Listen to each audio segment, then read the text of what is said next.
Halo, kembali lagi bersama Klinik Bimbel. Kali ini kita akan membahas latihan soal fisika kelas 12 part 1, yaitu tentang hukum Ohm. Nah, di sini langsung saja kita kerjakan soal nomor 1 ya. Sebuah ampere meter mempunyai hambatan 1,2 ohm. Oke, jadi ada hambatan pada ampere meter itu adalah 1,2 ohm. Dan batas ukur maksimum 500 miliampere. Batas ukur dari si ampere meternya itu adalah IA. Itu adalah 500 miliampere. Agar ampere meter dapat digunakan untuk mengukur arus 3A, arus yang diukur kita simbolkan dengan A adalah 3 ampere, maka perlu dipasang resistor sebesar titik-titik. Oke, berarti R. Nah, yang ditanyakan itu RSH atau hambatan shunt. Kenapa seperti itu? Jadi, pada ampere meter itu kan alat ukur. Alat ukur kan punya batas maksimum kan. Nah, di sini batas maksimumnya adalah 500 miliampere. Tapi yang diinginkan dia tuh mau mengukur 3 ampere. Berarti kan lebih besar daripada batasnya.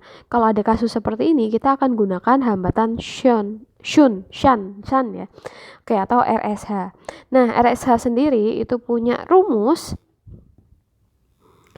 RSH sama dengan RA dibagi N dikurangi 1, di mana N-nya itu punya rumus I per IA. Nah, komponen-komponennya kita jelaskan dulu. Jadi kalau RA itu adalah hambatan pada ampere meter. Kemudian kalau I itu adalah arus yang diukur. Kemudian IA itu adalah arus maksimum pada ampere meter. Oke, kalau sudah kita hitung RSH-nya, yaitu, sebelum kita hitung RSH, kita hitung dulu N-nya ya. N itu adalah I dibagi IA. I-nya adalah 3 ampere. Kemudian untuk IA-nya itu kan 500 miliampere. 500 miliampere kalau dijadikan ampere berarti dibagi 1000. Berarti berapa? 0,5 ya. 0,5 ampere. Oke, berarti kita masukkan 0,5, maka nanti N-nya didapatkan senilai 6. Setelah itu kita hitung RSH, rumusnya adalah RA dibagi N-1. RA-nya adalah 1,2, N-nya adalah 6 dikurangi 1, berarti 1,2 dibagi 5 sama dengan 0,24 ohm.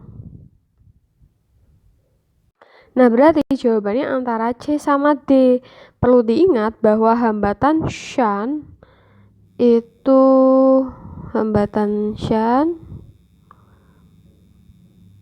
dia harus dipasang atau disusun secara paralel. Berarti jawaban yang tepat adalah yang D2. Selanjutnya untuk soal nomor 2. Di sini voltmeter memiliki hambatan 80 kilo ohm. Oke, kita bisa tulis RV sama dengan 80 kilo ohm. Jika batas ukur voltmeter menjadi 3 kali, batas ukur voltmeter berarti kita tulis apa? Batas ukur voltmeternya 3 kali, berarti V aksennya itu adalah 3 kali V. Berarti kita tahu V awalnya kita simbolkan sebagai P ya. Nah, ini permisalan. V itu permisalan. Kemudian kalau voltmeter kan dia mengukur tegangan, makanya di sini kita gunakan V. Terus hambatan muka yang dipasang adalah titik-titik. Yang ditanyakan adalah RM. Nah, untuk hambatan muka itu digunakan pada voltmeter. Jadi kalau tadi hambatan shunt itu untuk menaikkan pengukuran arus pada ampere meter, kalau ini yang hambatan muka itu digunakan untuk mengukur tegangan yang memiliki jangkauan lebih besar daripada voltmeternya. Jadi rumusnya nanti hampir mirip. Kemudian berarti kita tulis rumusnya, di mana Rm rumusnya adalah N-1 dikali RV. Kemudian N-nya kita masukkan, jadi N itu punya rumus V aksen dibagi V dikurangi 1 kali RV. V aksennya kan 3V dibagi V dikurangi 1 dikali RV. RV-nya adalah 80. Kita samakan dulu penyebutnya, 3V min V dikurangi V per V. V per V itu sama dengan 1. 3V dikurangi V berarti 2V dibagi V dikali 80. Ini bisa kita coret, berarti 160 kilo ohm. Berarti jawaban yang tepat adalah yang C. Tadi kita belum jabarkan pengertiannya, jadi kalau V itu adalah tegangan yang diukur. Kalau VV itu adalah tegangan maksimum. Jadi tadi kalau di soal ini berarti kita sesuaikan tegangan maksimumnya itu adalah V, tegangan yang akan diukur itu adalah V aksen. Benar ya? Sebentar. Jika batas ukur voltmeter, batas ukurnya, ya benar V aksennya ya.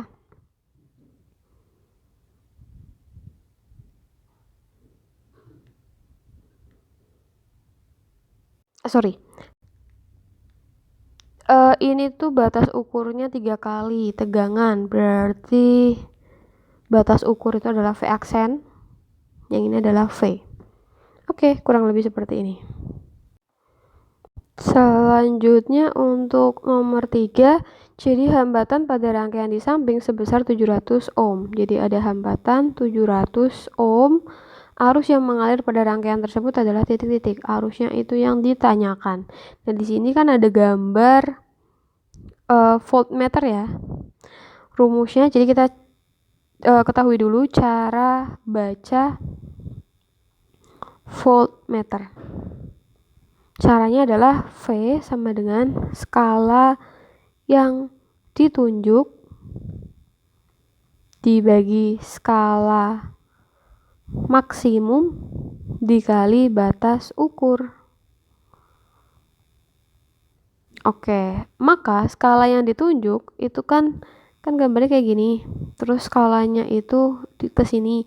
Di sini ada 8, di sini ada 6. Berarti yang ditunjuk adalah angka 7 dibagi skala maksimum. Skala maksimum itu di sini ada 0, paling ujung itu 10. Berarti yang 10 dikali batas ukur. Batas ukur itu di sini ada kabel ya, dimana ini nilainya 1, di sini adalah 5.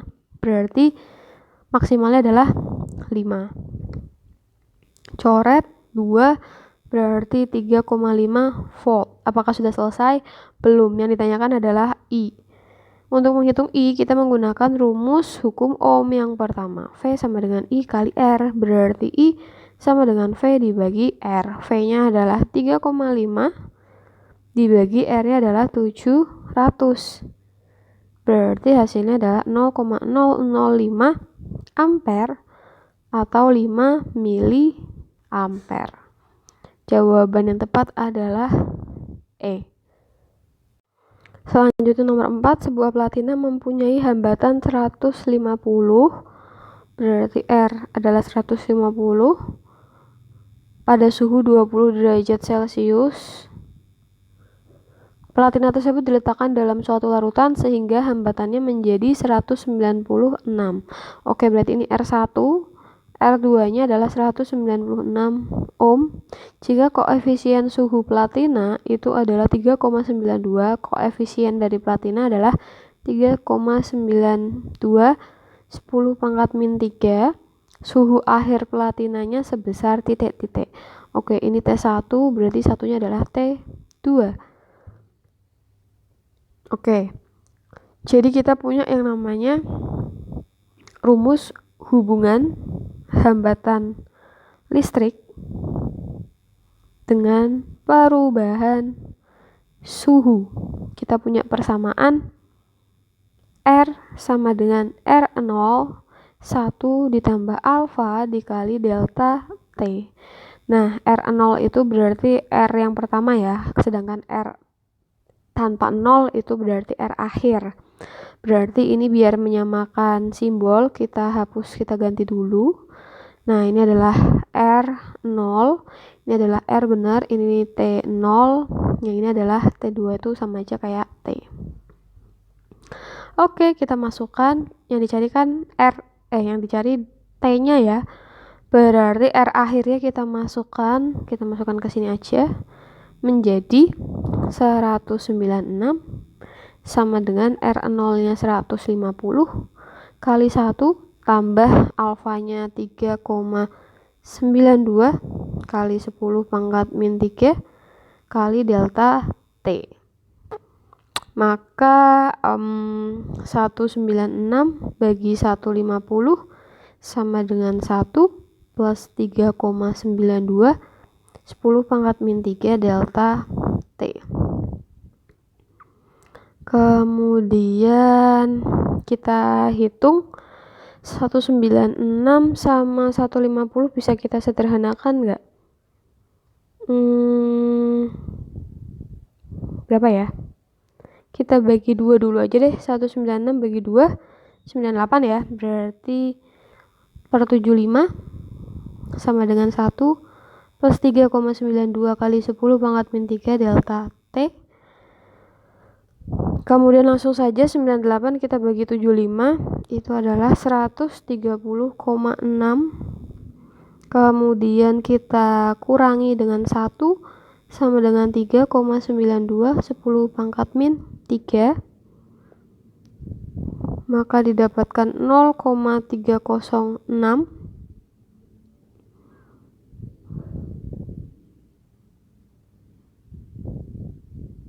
Sebentar, 9,9 bagi 75 itu 1, ya. 1,306 ya, seperti ini. Dibagi 3,92 10 pangkat min 3 sama dengan delta T.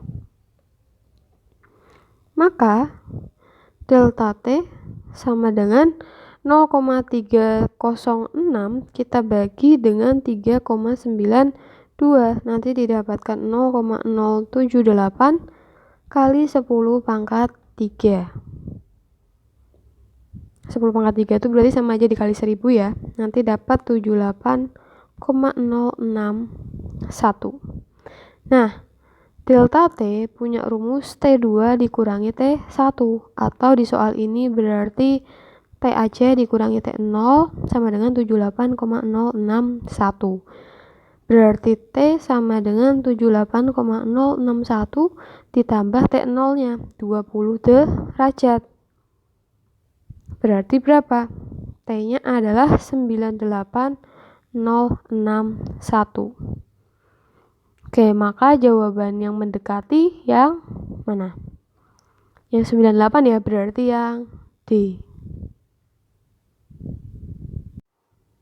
Kemudian untuk soal nomor 5, sebuah kawat tembaga sepanjang 60 cm, panjang ya, berarti 60 cm.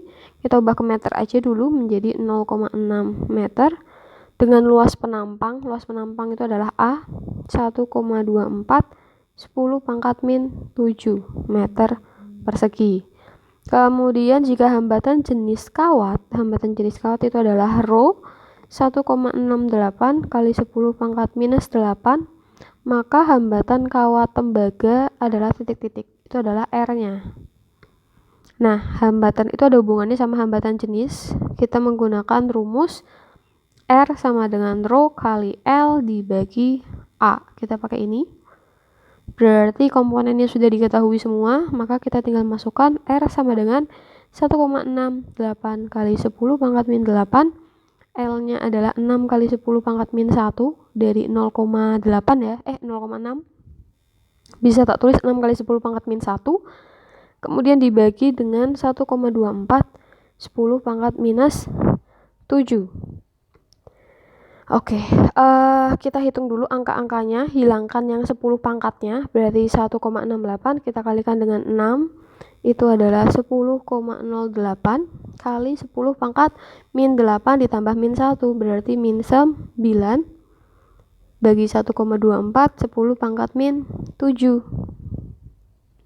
Kita hitung, berarti dapat 8,129, 10 pangkat min 9 ditambah 7 eksponen ya, maka 8,129 kali 10 pangkat min 2 atau dapat 0,08